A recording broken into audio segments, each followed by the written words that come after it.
Olá! Seja bem-vindo ao canal Mental Impulse. Se você está aqui, significa que você quer ser melhor, individualmente, financeiramente e socialmente. Parabéns! Você faz parte da pequena porcentagem de pessoas no mundo que toma essa atitude. Para apoiar o canal, não esqueça de inscrever-se, curtir, comentar e compartilhar. Demonstre sua gratidão às pessoas que colaboram para seu desenvolvimento. Aviso: este vídeo contém ativadores sonoros e visuais que auxiliam na compreensão, foco e mentalização das informações. Esse é o capítulo 7 de Pai Rico, Pai Pobre, por Robert Kiyosaki. Lição 6. Trabalhe para aprender, não trabalhe pelo dinheiro. Em 1995, concedi uma entrevista a um jornal de Singapura.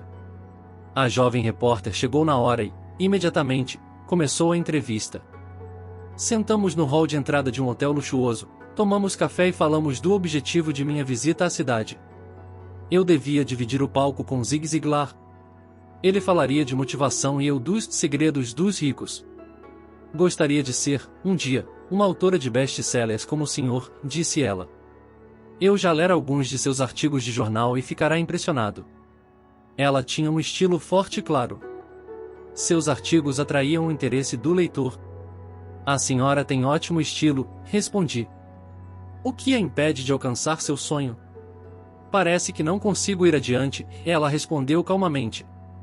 Todos dizem que meus romances são ótimos, mas não acontece nada. De modo que continuo no jornal. Pelo menos dá para pagar as contas. O senhor teria alguma sugestão? Sim, retruquei animadamente. Um amigo meu tem, aqui em Singapura, um curso que ensina as pessoas a vender. Ele dá cursos de treinamento em vendas para as principais empresas desta cidade e penso que se a senhora assistisse a um de seus cursos, sua carreira poderia se beneficiar bastante. Ela se espantou. O senhor está dizendo que eu deveria aprender a vender? Balancei a cabeça afirmativamente. O senhor está falando sério? Voltei a fazer que sim com a cabeça. O que há de errado com isso? Agora eu estava recuando. Ela se ofendera com o que eu disse. Preferiria não ter dito nada. Em minha tentativa de ser útil, comecei a defender minha sugestão. Tenho um mestrado em literatura inglesa. Por que frequentaria um curso de vendas? Sou uma profissional. Fui para a universidade para não ser vendedora. Odeio vendedores. Eles só pensam em dinheiro. Diga-me, para que vou estudar vendas? Ela começou a arrumar suas coisas. A entrevista tinha acabado. Na mesa em frente ao sofá estava um exemplar de um best-seller que eu publicara. Peguei o livro e algumas notas que ela fizera num bloco. Está vendo isto?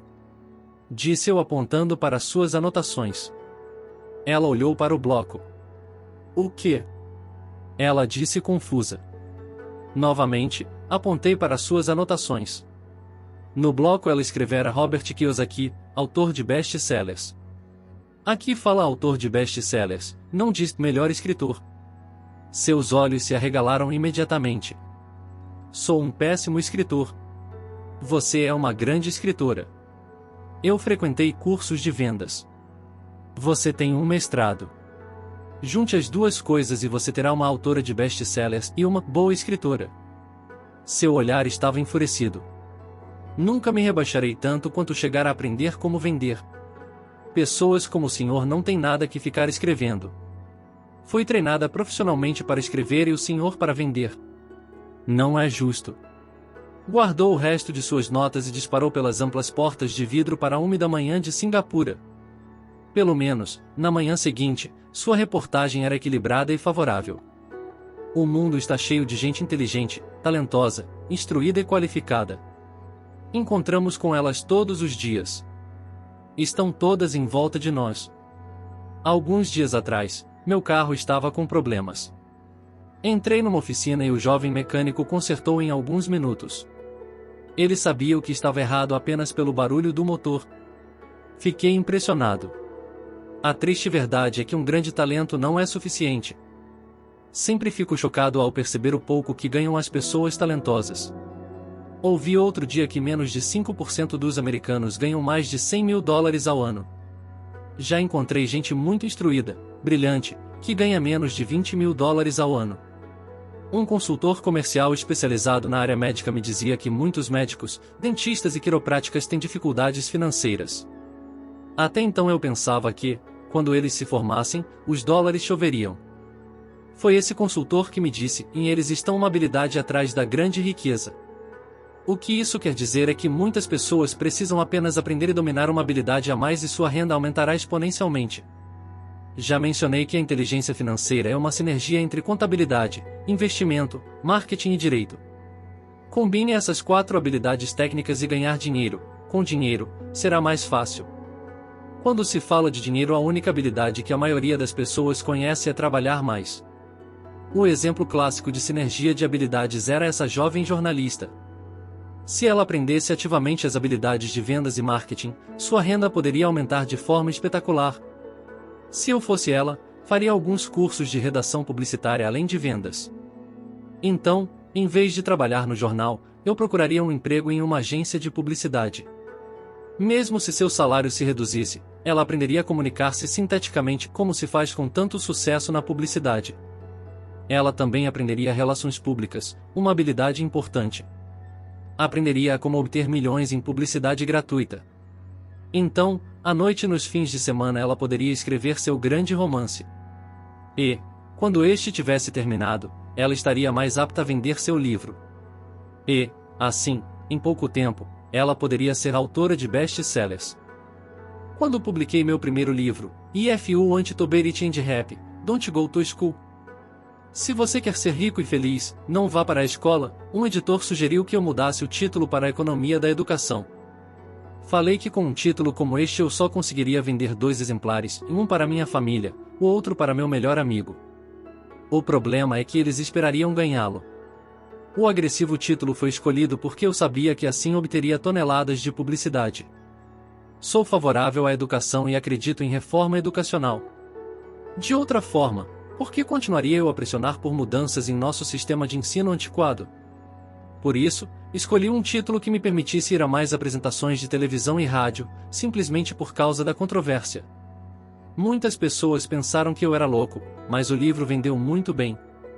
Quando me formei na Academia de Marinha Mercante dos Estados Unidos, em 1969, meu pai instruído ficou feliz. A Standard Oil da Califórnia me contratara para sua frota de navios tanque. Eu era terceiro imediato e o salário era baixo em comparação ao de meus colegas, mas era um bom emprego para um recém-formado. Meu salário inicial era de cerca de $42.000 ao ano, incluindo as horas extras, e eu só trabalhava durante 7 meses. Tinha 5 meses de férias. Se eu quisesse, poderia ter ido para o Vietnã com uma empresa de navegação subsidiária e teria com facilidade dobrado meu salário em vez de descansar nas férias. Tinha uma grande carreira à minha frente. Contudo, me demiti 6 meses depois e fui para a Marinha dos Estados Unidos para aprender a voar. Meu pai instruído ficou arrasado. Pai rico me deu parabéns. Na escola e no local de trabalho estava na moda especialização. Isto é, para ganhar mais ou obter uma promoção era necessário especializar-se em algo como ortopedia ou pediatria. O mesmo se aplica a contadores, arquitetos, advogados, pilotos e outros.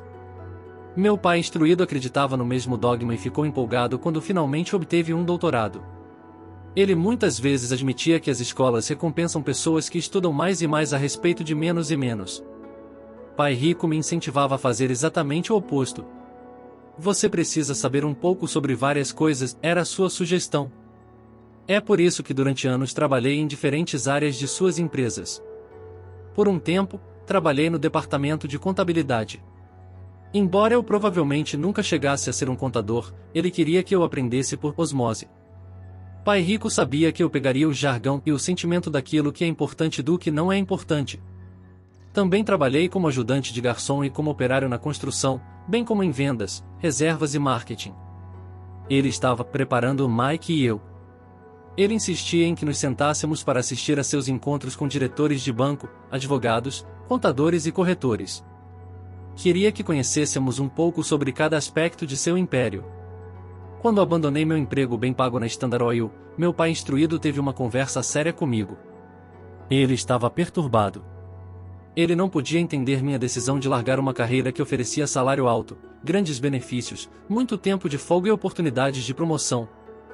Quando me perguntou certa noite por que você se demitiu, eu não consegui, por mais que tentasse, explicar para ele. Minha lógica não se encaixava com a lógica dele. O grande problema é que minha lógica era a lógica de meu pai rico. A segurança no emprego era tudo para meu pai instruído. Aprender era tudo para meu pai rico. Meu pai instruído pensou que eu tivesse ido para o curso para aprender a ser um comandante de navio. Pai rico sabia que eu estava lá para estudar comércio internacional. Enquanto estudava, fiz transporte de cargas, naveguei em grandes cargueiros, em navios de passageiros pelo Extremo Oriente e pelo Pacífico Sul. Pai rico me incentivava a navegar pelo Pacífico em lugar de ir para a Europa porque sabia que as nações emergentes estavam na Ásia e não no velho continente. A maioria de meus colegas de turma, incluindo Mike, ainda participava de festas nas suas fraternidades. 20 e eu já estudava comércio, gente, estilos de negócio e culturas no Japão, Taiwan, Tailândia, Singapura, Hong Kong, Vietnã, Coreia, Tahiti, Samoa e Filipinas. Eu também frequentava festas, mas não em fraternidades. Cresci rapidamente. Meu pai instruído não conseguia entender por que eu me demitira do emprego e entrará para a Marinha dos Estados Unidos. Disse-lhe que queria aprender a voar, mas realmente queria aprender a comandar tropas. Pai rico me explicará que a parte mais difícil da condução de uma empresa é a gestão de pessoas. Ele passará 3 anos no exército. Meu pai instruído tinha sido isento do serviço militar. Pai rico me falou do valor de aprender a liderar pessoas em situações difíceis. Liderança é o que você precisa aprender agora, dizia. Se você não for um bom líder, receberá um tiro pelas costas, como ocorre nos negócios. Ao voltar do Vietnã, em 1973, me desliguei embora adorasse voar. Consegui um emprego na Xerox Corp. Fui para lá por uma razão, e esta não estava nos benefícios. Eu era bastante tímido e a ideia de vender me parecia a coisa mais apavorante do mundo. A Xerox tem um dos melhores programas de treinamento em vendas dos Estados Unidos. Pai rico ficou muito orgulhoso de mim. Meu pai instruído ficou envergonhado. Sendo um intelectual, considerava que os vendedores estavam abaixo dele. Trabalhei na Xerox durante 4 anos, até que superei o medo de bater as portas e ser rejeitado. Ao alcançar, permanentemente, um lugar entre os 5 maiores vendedores, me demiti e fui em frente deixando atrás de mim outra grande carreira em uma ótima empresa. Em 1977 formei minha primeira empresa. Pai rico preparara Mike e eu para assumirmos empresas. De modo que agora eu precisava formá-las e pô-las a funcionar. Meu primeiro produto, uma carteira de nylon e velcro, era fabricado no Extremo Oriente e remetido a um armazém em Nova York, perto da escola que eu frequentara. Minha educação formal estava completa e era tempo de testar minhas asas. Se eu fracassasse, estaria falido. Pai rico achava que era melhor quebrar antes dos 30. Você ainda tem tempo de se recuperar, era seu conselho. Na véspera de meu 30º aniversário, a primeira remessa saiu da Coreia para Nova York.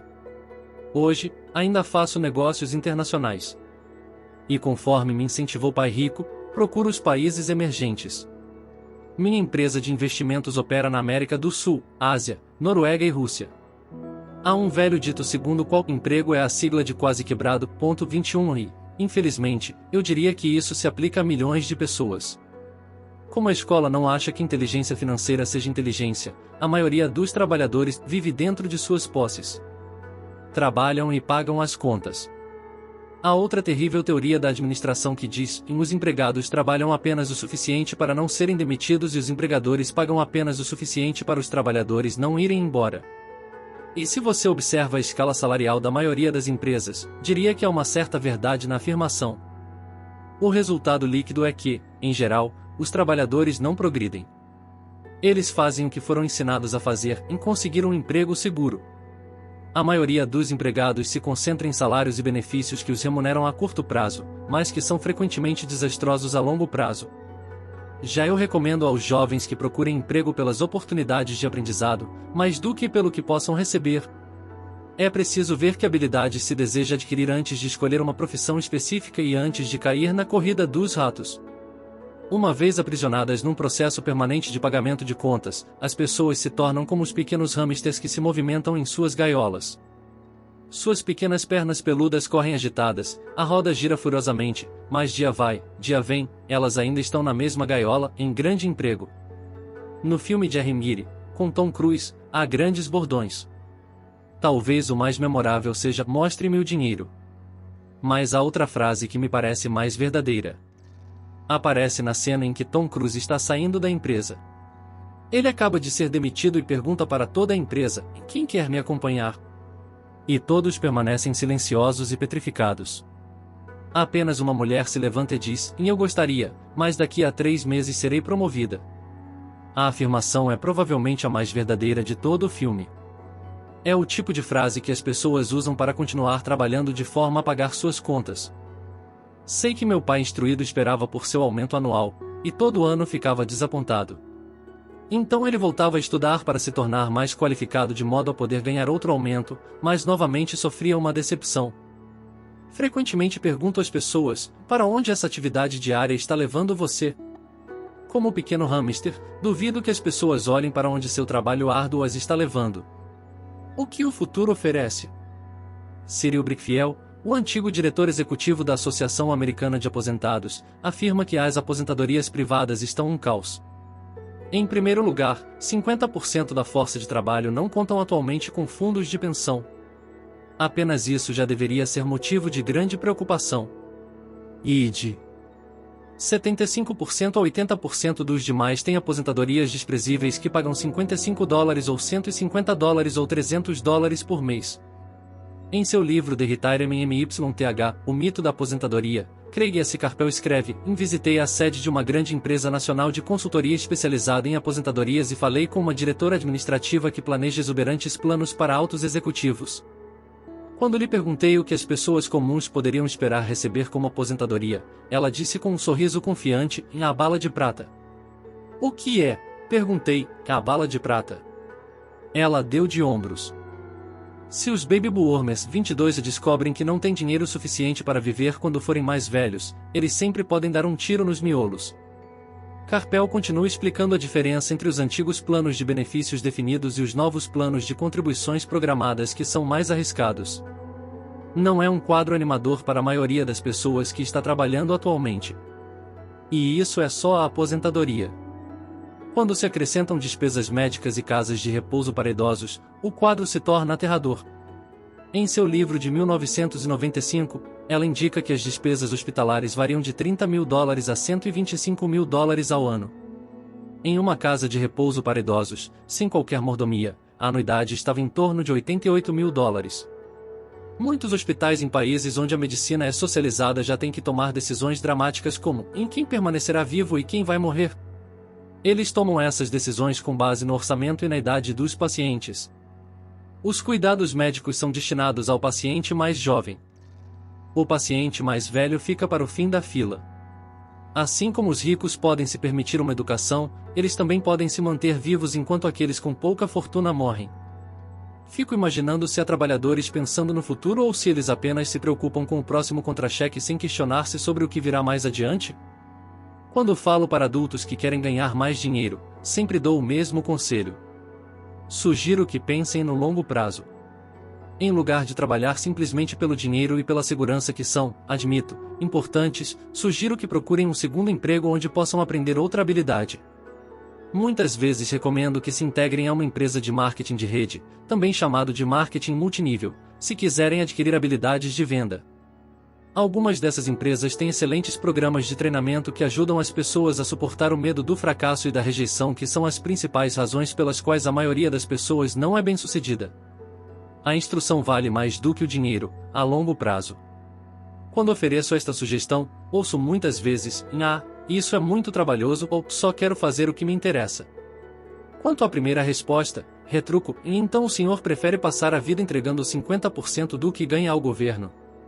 Quanto à segunda observação, digo: eu não tenho interesse em ir à academia de ginástica, mas vou para me sentir melhor e viver mais. Infelizmente, a verdade no velho adágio: não se pode ensinar truques novos a um cachorro velho. A menos que a pessoa esteja acostumada a mudar, é difícil mudar. Mas para aqueles que ainda estão em cima do muro em relação à ideia de trabalhar para aprender algo novo, ofereço esta palavra de incentivo: a vida se parece muito com ir à academia. A parte mais difícil é se decidir a começar. Uma vez feito isso, fica fácil.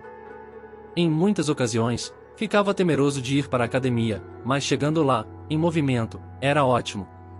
Depois dos exercícios fico feliz de ter me decidido a ir. Se você não está disposto a trabalhar para aprender algo novo e insiste em se especializar em sua área, assegure-se de trabalhar em uma empresa sindicalizada. 23 Os sindicatos foram planejados para proteger especialistas. Meu pai instruído, depois de ter caído em desgraça junto ao governador, tornou-se presidente do Sindicato de Professores do Havaí. Ele dizia que esse era o trabalho mais pesado que já tivera na vida. Meu pai rico, por outro lado, passou toda a sua vida fazendo o possível para que suas empresas não fossem sindicalizadas. Ele foi bem-sucedido. Embora os sindicatos fizessem força, pai rico sempre conseguiu combatê-los. Pessoalmente, não tomo partido porque posso ver a necessidade e os benefícios de ambas as situações. Se você seguir os conselhos da escola, tornando-se altamente especializado, então procure a proteção do sindicato. Por exemplo, se eu tivesse prosseguido minha carreira de piloto de aviões, eu teria procurado trabalhar em uma empresa em que o sindicato dos pilotos fosse forte. Por quê? Porque minha vida teria sido dedicada a aprender uma habilidade que só tem valor em um ramo de atividade. Se eu tivesse que abandonar esse ramo, as minhas habilidades não teriam valor em outras atividades. Um piloto sênior, com 100 mil horas de voo, ganhando $150 mil ao ano, teria dificuldades em encontrar um emprego com igual remuneração no ensino escolar. As habilidades não se transferem necessariamente de um ramo de atividades para outro. Os pilotos recebem salários altos por possuírem habilidade que não teriam valor, por exemplo, no sistema de ensino. Atualmente se pode dizer o mesmo até no caso dos médicos. Com todas as mudanças ocorridas na medicina, os especialistas têm de se agrupar em organizações médicas como os planos de saúde. Sem dúvida que professores precisam se sindicalizar. Atualmente nos Estados Unidos o Sindicato dos Professores é o maior e mais rico deles. A Associação Nacional de Educação tem uma força política tremenda. Os professores precisam da proteção de seu sindicato porque suas habilidades também têm escasso valor fora da área da educação. De modo que regra prática é, em se for atualmente especializado, sindicalize-se. Quando pergunto às minhas turmas quais de vocês fazem um hambúrguer melhor do que o do McDonald's, quase todos levantam a mão. Então pergunto, e se a maioria de vocês faz um hambúrguer melhor do que o do McDonald's, como pode ser que o McDonald's ganhe mais dinheiro do que vocês? A resposta é óbvia, o McDonald's é um ótimo sistema de negócios. A razão pela qual tantas pessoas talentosas são pobres é que elas se concentram na preparação de um melhor hambúrguer e sabem muito pouco sobre sistemas de negócios. Um amigo meu, do Havaí, é um grande artista. Ganha bastante dinheiro. Um dia o advogado de sua mãe ligou dizendo que ela lhe deixará $35 mil. Isto é o que sobrou de seus bens depois que o advogado e o governo pegaram sua parte. Imediatamente, ele viu uma oportunidade de aumentar seus negócios usando parte desse dinheiro em publicidade. 2 meses depois, seu primeiro anúncio em cores, de página inteira, apareceu em uma revista cara voltada para os muito ricos. O anúncio foi publicado durante 3 meses. Ele não teve nenhum retorno e toda a sua herança foi embora. Agora ele quer processar a revista por ter sido enganado. Este é um caso típico de alguém que pode fazer um belo hambúrguer, mas conhece pouco de negócios. Quando eu lhe perguntei o que ele tinha aprendido, sua resposta foi que publicitários são escroques. Então lhe perguntei se ele não gostaria de fazer um curso de vendas e outro de marketing direto. Sua resposta foi: "E não tenho tempo e não quero jogar dinheiro fora." O mundo está cheio de pessoas talentosas. Com muita frequência, são pobres ou têm dificuldades financeiras ou ganham menos do que poderiam, não pelo que sabem, mas pelo que não sabem. Concentram-se em aperfeiçoar suas habilidades de fazer um melhor hambúrguer em vez de pensar em como vender e entregar esse hambúrguer. Talvez o McDonald's não faça o melhor hambúrguer, mas é o melhor no ofício de vender e entregar um sanduíche básico médio. Pai pobre queria que eu me especializasse. Era assim que ele achava que se ganhava mais. Mesmo depois de ouvir do governador do Havaí que não poderia mais trabalhar no governo do estado, meu pai instruído continuou me incentivando a me especializar. Pai pobre então encampou a causa do Sindicato dos Professores, fazendo campanhas por mais proteção e maiores benefícios para esses profissionais altamente especializados e instruídos. Ele nunca entendeu que quanto mais especializado você se torna, mais você fica amarrado e dependente dessa especialização. Pai Rico aconselhava Mike e eu a nos prepararmos. Muitas grandes empresas fazem o mesmo, procuram jovens recém-formados nas faculdades e começam a preparar essas pessoas para exercer, um dia, altos cargos na organização. Esses jovens brilhantes não se especializam em um departamento, eles percorrem os vários departamentos para aprender todos os aspectos dos sistemas de negócios. Os ricos frequentemente preparam seus filhos ou os filhos dos outros. Ao fazê-lo, seus filhos adquirem uma visão geral das operações da empresa e conhecem a inter-relação entre os vários departamentos. A geração da Segunda Guerra Mundial considerava ruim ficar trocando de emprego. Hoje considera-se uma atitude inteligente. Já que as pessoas ficarão mudando de emprego em lugar de buscar maior especialização, por que não pensar em aprender mais do que ganhar? No curto prazo, você pode ganhar menos. No longo prazo, resultará em grandes dividendos. As principais habilidades administrativas necessárias para o sucesso são: 1. Gestão do fluxo de caixa. 2. Gestão de sistemas, incluindo você e o tempo dedicado à família. 3. Gestão de pessoal. As habilidades especializadas mais importantes são vendas e compreensão da comercialização. É a habilidade de vender, portanto, de comunicar-se com outro ser humano, seja cliente, funcionário, chefe, cônjuge ou filho. A base para o sucesso pessoal. São habilidades de comunicação como redigir, falar e negociar que são cruciais para uma vida de sucesso. São habilidades que exercito constantemente, fazendo cursos ou comprando fitas educativas para expandir meu conhecimento. Como já mencionei, meu pai instruído trabalhava cada vez mais arduamente quanto mais competente se tornava. Ele também se via cada vez mais encurralado quanto mais se especializava. Embora seu salário aumentasse, suas escolhas diminuíam. Pouco depois de ter sido mandado embora do trabalho no governo, descobriu como era vulnerável profissionalmente. É semelhante ao que ocorre com os atletas profissionais que de repente sofrem uma lesão ou ficam velhos demais para o esporte.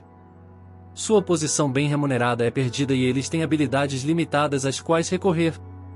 Penso que é por isso que meu pai instruído se envolveu tanto com os sindicatos a partir daí. Ele percebeu o quanto o sindicato poderia tê-lo favorecido. Atualmente, encontro ex-professores ganhando centenas de milhares de dólares ao ano. Eles ganham tanto porque têm, além das habilidades especializadas de sua área, outras habilidades. Eles podem tanto ensinar quanto vender e comercializar. As habilidades de venda e marketing são difíceis para muitas pessoas, sobretudo em decorrência de seu medo da rejeição.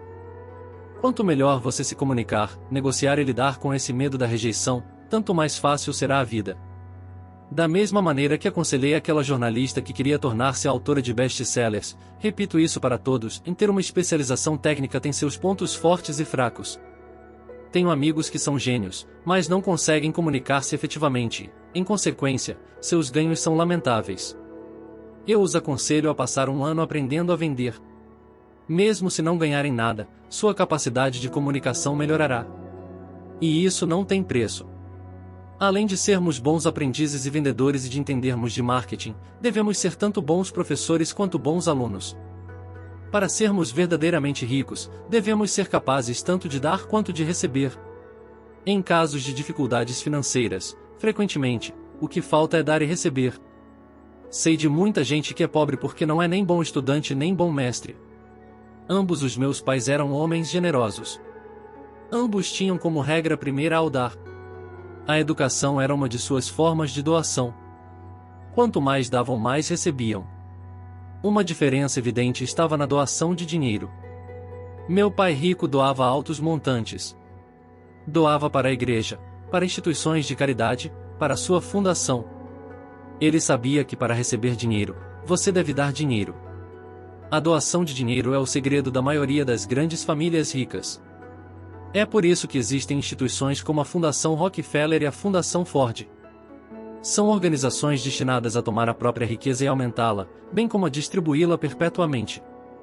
Meu pai instruído costumava dizer sempre: quando tiver algum dinheiro extra, vou doá-lo. O problema é que nunca havia um extra. Trabalhava sempre mais para conseguir mais dinheiro em lugar de concentrar-se na principal lei do dinheiro, em dai e recebereis.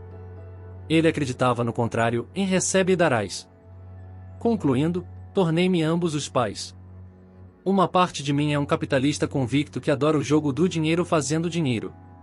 A outra é o do mestre socialmente responsável que está profundamente preocupado com o crescente ato que separa os que têm dos que não têm. Acredito que o principal responsável por esse ato crescente é o sistema de ensino arcaico.